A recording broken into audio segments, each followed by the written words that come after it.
A Minnesota representative is now joining calls for President Joe Biden to drop out of the 2024 race.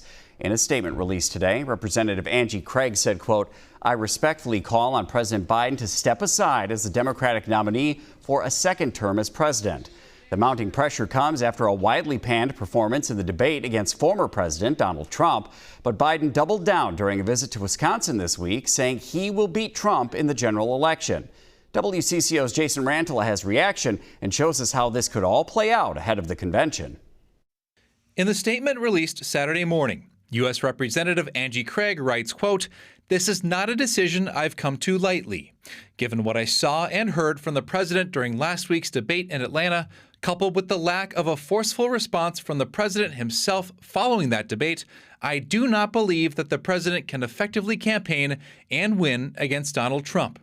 Craig says there is simply too much at stake to risk a second Donald Trump presidency. Both surprised and not surprised at the same time. Hamline University professor and political analyst David Schultz notes that Craig represents a critical swing district. Schultz says moderate Democrats on ballots across the country are worried Biden's presence on the ticket could hurt their own chances of re-election. I'm going to put it at this point at 50%, if not greater at this point, that the wall of support for him is literally going to crumble over the weekend.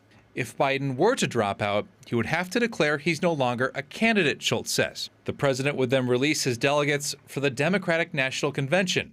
Either Biden would encourage those delegates to vote for Vice President Kamala Harris, or he would release those delegates to support whoever they want, Schultz says. Is this something that could happen in a matter of days, or what are we thinking as far as timeline? Yeah, this could literally happen at any time. Schultz says he sees pressure continuing to build for Biden to step down, and that it's in Democrats' best interest for him to act sooner rather than later. If he keeps resisting that, that's going to cause more chaos and more division in the party. Jason Rantala, WCCO News. Governor Tim Walz and other DFL leaders have recently stood fast in their support of President Biden. Representative Craig now joins a handful of other Congress members calling on Biden to step aside.